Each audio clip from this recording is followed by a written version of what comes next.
जय Hind class 10th Bihar board objective question. तो जो भी विद्यार्थी क्लास 10th में आप हैं तो आइए सेशन से जुड़िए और सेट नंबर ये 4 है। तो जो भी विद्यार्थी इस बार एग्जाम देंगे क्लास 10th में 2024 में एग्जाम देंगे बोर्ड का, तो सेशन से जुड़िए। देखिए यहाँ पर दिया प्रश्न संख्या 1 से 40 तक, प्रत्येक प्रश्न के 4 विकल्प दिए हैं। तो वहाँ पर सबका ऑप्शन ढूंढ के सही वाला ऑप्शन में लगाना है। 40 को ऑब्जेक्टिव आएगा आपका, कितना आएगा 40 को आता है। साइंस में 40 को आता है तो यहाँ पर 40 को आएगा, 40 को ऑब्जेक्टिव आ 40 को सब्जेक्टिव रहेगा। तो चलिए भाषण बिना देले हम क्वेश्चन देखेंगे। एक नंबर क्वेश्चन कहता है कि निम्नलिखित में से कौन मलेरिया परजीवी है, माने मलेरिया का कौन परजीवी है। यहाँ पर इसका हो जाएगा प्लाज्मोडियम, प्लाज्मोडियम हो जाएगा मलेरिया परजीवी, option number A, option number A हो जाएगा यहाँ पर। दूसरा दिया है निम्न में से उत्तम ऊर्जा स्रोत कौन सा है। निम्न में से उत्तम ऊर्जा स्रोत कौन है, तो देखिए कोयला नहीं होगा, लकड़ी भी नहीं होगा, धुआं देता है, पेट्रोलियम भी नहीं होगा, बायोमास, बायोमास सबसे अच्छा उत्तम ईंधन है ना। बायोमास किसको कहता है, जो गोबर, गाय के गोबर, भैंस के गोबर है ना, गोबर से बनता है, जानवर के गोबर कचरा सबसे, उसको बायोमास कहा जाता है। तो ये सबसे अधिक उत्तम ईंधन है। चलिए उसके बाद जो है 3 नंबर, सल्फर परमाणु की बहत्तम कक्षा में इलेक्ट्रॉन की संख्या कितनी होती है। सल्फर का संकेत पहले समझा देते हैं, एस होता है, इसका परमाणु संख्या कितना होता है, तो 16 होता है, परमाणु संख्या 16। तो पहला कक्षा में 2 गो, दूसर में 8 गो, और 2 2 बारहवीं कक्षा में 6 गो। तो इसका आंसर हो जाएगा 3 का आपका सी, क्या हो जाएगा सी। सल्फर के बाहरी कक्षा में कितना इलेक्ट्रॉन, 6 गो इलेक्ट्रॉन। तब दिया है 4 में, मानव हृदय में कोष्ठों की संख्या कितनी होती है। मानव हृदय में कोष्ठ की संख्या 4 गो होता है, कितना होता है 4 गो। दाया आलिंद, बाया आलिंद, दाया नीले, बाया नीले, तो इस प्रकार से 4 गो होता है मानव हृदय में कोष्ठ की संख्या। लेकिन पूछेगा हेमोफोबिया या उभयचर वाला में, जैसे मेढक में तो 3 गो होता है, अब मछली में फिर मछली में भी 2 गो कोष्ठ होगा, लेकिन जो पानी जल में भी रहता है, पृथ्वी जमीन पर भी रहता है, तो उसमें 3 गो होता है। ध्यान रखेंगे इस बात को। ये क्वेश्चन या क्वेश्चन बैंक से क्वेश्चन लिया गया है, तो ज्यादा उम्मीद रहता है इस माने इससे क्वेश्चन आने की बिहार बोर्ड में, और बिहार बोर्ड हर बार रिपीट करके ही क्वेश्चन पूछता है। तो जो भी विद्यार्थी क्लास 10th में है वो जुड़िए और सब्सक्राइब कर लीजिएगा चैनल को, क्योंकि ये सेट बाय सेट हर एक क्वेश्चन बताया जाता है जो आपके 10th के रिलेटेड रहता है। तो चलिए 5 नंबर, कवक में पोषण की कौन सी विधि पाई जाती है। तो देखिए कवक में मृतजीवी, कौन सी विधि, मृतजीवी। अब कवक किसको कहते हैं, तो मशरूम, कुकुरमुत्ता उसका नाम सुने होंगे है ना, जो सरल गरल मल से भोजन बनाता है मृत, तो उसी को कवक कहते हैं। तो किविक या कवक या गोबर छत्ता या मशरूम सब क्या मृत जीवी होता है। गोबर छत्ता भी जहाँ सड़ा रहता है टाल, मान लाड़ का टाल, वहीं पर जन्मता है, तो यहाँ पर मृत जीवी हो जाएगा। चलिए आगे बढ़ेंगे 6 नंबर क्वेश्चन। 6 नंबर क्वेश्चन देखेंगे। 6 नंबर क्वेश्चन में कहता है निम्न में से कौन सा असंतृप्त हाइड्रोकार्बन है। इसमें असंतृप्त हाइड्रोकार्बन खोजना है। यहाँ पर 6 का आपका आंसर हो जाएगा सी, क्या हो जाएगा सी। सी क्या है, असंतृप्त हाइड्रोकार्बन है। तो कैसे, तो पता करेंगे। देखिए C2H2N है ना, तो ये हो गया, इसका क्या होता है संतृप्त, असंतृप्त हाइड्रोकार्बन में -2 वाला रहता है, तो यहाँ पर हो जाएगा आपका C2H4, ये असंतृप्त हाइड्रोकार्बन है। चलिए 7, निम्न में से किस लेंस का फोकस दूरी धनात्मक होता है। उत्तल लेंस का जो है क्या होगा, फोकस दूरी धनात्मक होता है। अवतल लेंस में प्रतिबिंब भी छोटा बनता है और सीधा बनता है, वो भी ध्यान रखेंगे, लेकिन अवतल लेंस में ऋणात्मक होता है। चलिए 8 का देंगे ध्यान, किस लेंस का उपयोग कर दीर्घ दृष्टि दोष को संशोधित किया जा सकता है।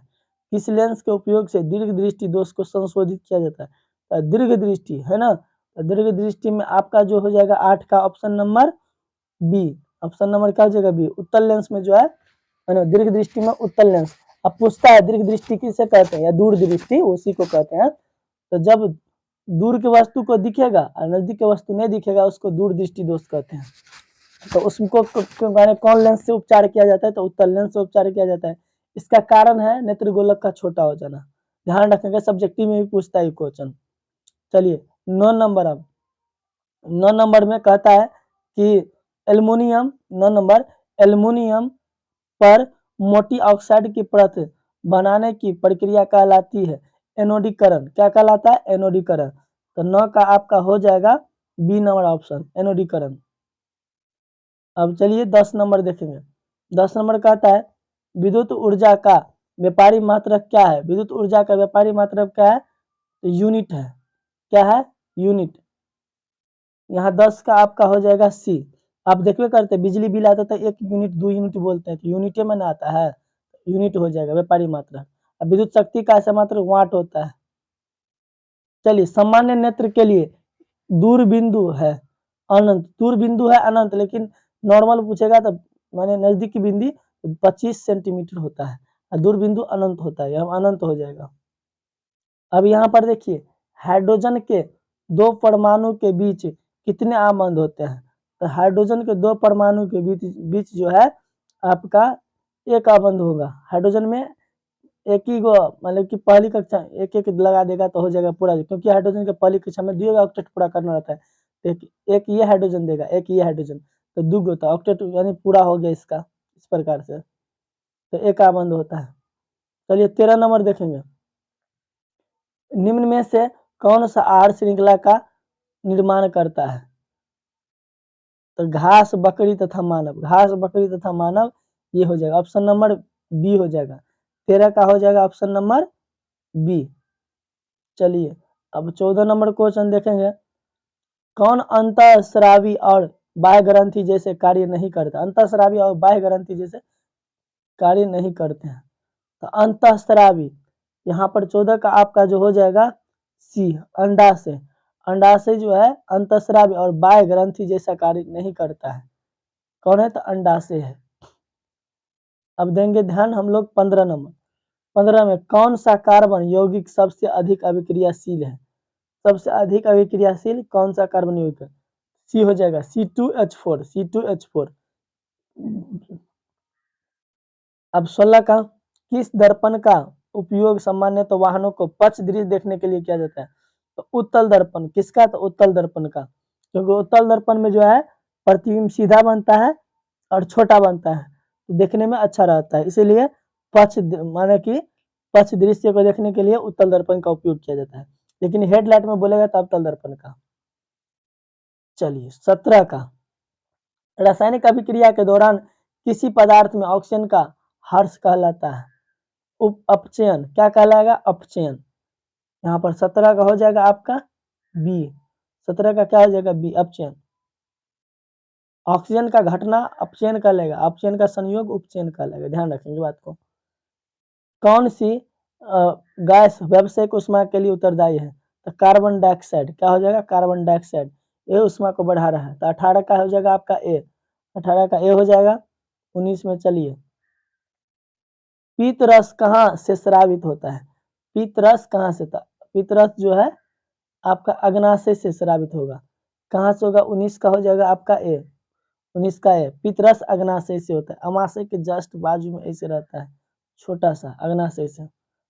चलिए 20 का कौन सा अभिलक्षण वंशागत नहीं है ना? कौन सा ऐसा लक्षण है जो वंश दर वंश नहीं आता है? तो आंख का रंग, चमड़ी का रंग, शरीर का आकार, बाल की प्रकृति। चमड़ी का रंग, शरीर का आकार, बाल की प्रकृति। तो यहाँ पर जो हो जाएगा आपके 20 का डी, बाल की प्रकृति जो वंशागत नहीं है, बाल अपने हिसाब से, बाल का रंग वंशागत नहीं होता है, तो यहाँ डी हो जाएगा ऑप्शन। चलिए आगे 21 नंबर आधुनिक आवर्त सारणी। आधुनिक आवर्त सारणी में समूह की संख्या है। किसकी? समूह की संख्या। तो 21 का आपका हो जाएगा जो है डी नंबर ऑप्शन 18 है ना। आवर्त सारणी में समूह की संख्या है 18, आवर्त सारणी में 18। चलिए 22 का ग्लूकोज के एक अणु में ऑक्सीजन के कितने परमाणु होते हैं? ग्लूकोज के, तो देखिए ग्लूकोज का फॉर्मूला होता है C6H12O6। ऑक्सीजन के एक अणु में 6 गो परमाणु के होते हैं, कितने? 6।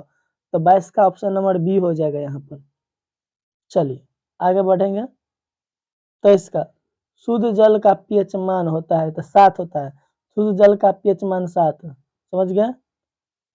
चलिए 24 का किस वर्ण का तरंग दैर्घ्य सबसे बड़ा है, लाल रंग का सबसे बड़ा या अधिक, लाल रंग का सबसे कम बैगनी का होता है। चलिए अब आगे 25 नंबर, फ्लेमिंग के वाम हस्त नियम में बाएं हाथ की तर्जनी संकेत करती है। तो यहाँ पर 25 का जो हो जाएगा आपका ऑप्शन नंबर बी, चुंबकीय क्षेत्र की दिशा को, चुंबकीय क्षेत्र की दिशा को। चलिए 26, सभी ध्यान देंगे। 26 नंबर में कहता है कि निम्न में से कौन सा यौगिक ईंधन के रूप में इस्तेमाल किया जाता है। तो इथेनॉल, कौन होगा, इथेनॉल। 26 का ए हो जाएगा, 26 का आपका क्या हो जाएगा, ए। तब देखिए कौन सा पदार्थ लाल लिटमस को नीला कर देता है, अम्ल। अम्ल क्या करता है, लाल लिटमस को नीला कर देता है।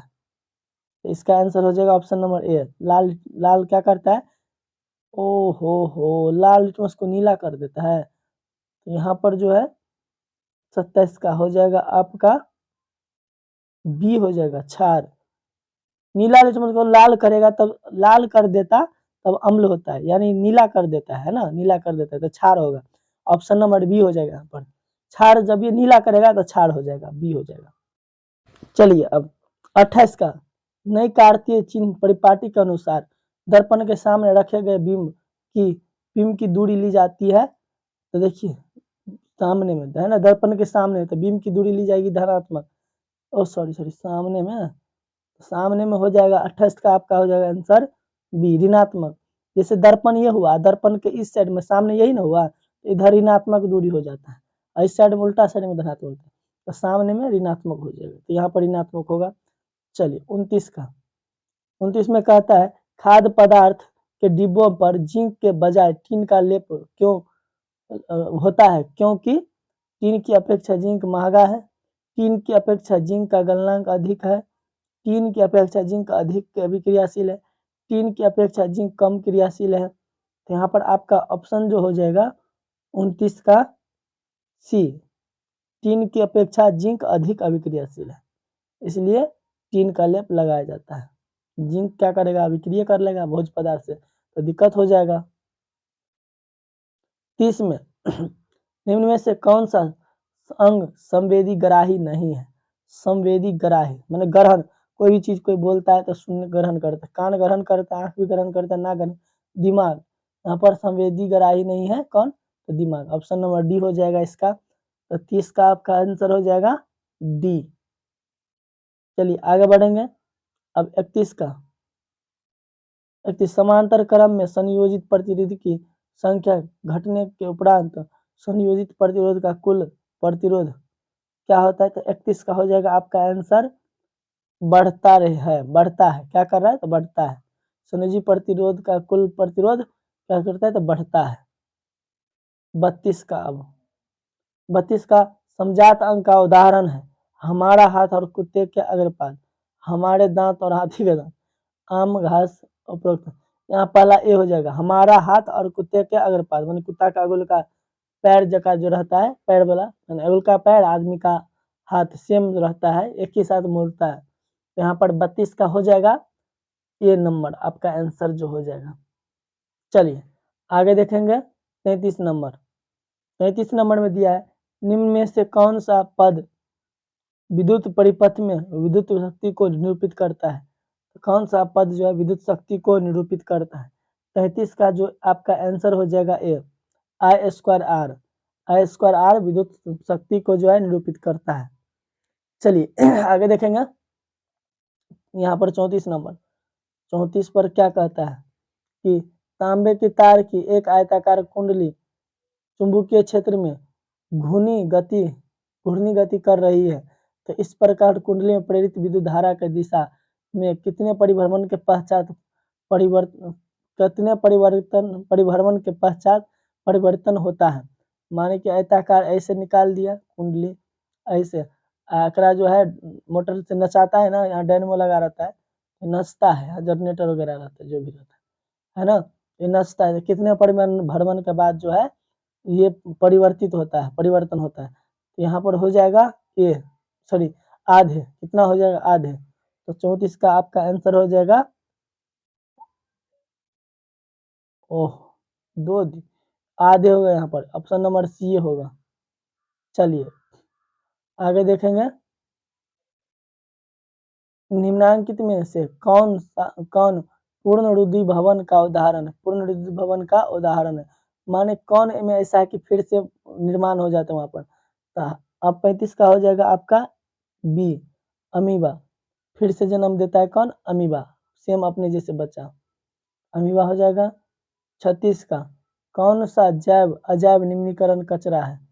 अजैव, जैव अजैव, जैव माने जो बैक्टीरिया खा पी के बराबर कर दे तो जैव हो गया। तो केला का छिलका जैव है यहाँ पर, और टिश्यू पेपर और थर्मोकोल बच गया। तो इसमें से जो होगा 36 का सी हो जाएगा। थर्मोकोल अजैव निम्नीकरण है ना, अजैव, इसको पिघला नहीं सकते हम लोग, है ना, लेकिन टिश्यू पेपर भी सड़ जाता है, इसको नहीं सड़ा सकते हैं। तो यहाँ अजैव हो गया कौन? थर्मोकोल। अब देखिए यहाँ पर 37 नंबर, टिंडल प्रभाव प्रकाश की कौन सी परिघटना को प्रदर्शित करता है? प्रकाश के परिकिरणन, किसका? प्रकाश के परिकिरणन। 37 का डी हो जाएगा। अब दिया 38 नंबर, पर पुष्प का नर जनन अंक कहलाता है पुंकेसर। पुष्प का नर जनन अंक कहलाता है पुंकेसर। दिया है विरंजक चूर्ण का रासायनिक सूत्र होता है। विरंजक चूर्ण का रासायनिक सूत्र क्या होता है? तो यहाँ पर हो जाएगा CaOCl2। विरंजक चूर्ण का हो जाता है CaOCl2। 40 में दिया है, निम्न में कौन सा गंगा प्रदूषण के लिए उत्तरदायी नहीं है? तो गंगा में मछली पालना नहीं है, ऑप्शन ए हो जाएगा। 40 का हो जाएगा ऑप्शन ए। मछली पालने से ना गंगा का पानी प्रदूषण होगा, तो ऑप्शन ए यहाँ पर नहीं है। चलिए हो गया। यदि सेशन आपको अच्छा लगे तो लाइक जरूर कर दीजिए। आप लोग देखो लेते हैं, लाइक को नहीं करते, तो ऐसा नहीं करिए। आप लोग कम से कम लाइक कर दीजिए, अच्छा लगे तो कमेंट भी जरूर करिए। धन्यवाद।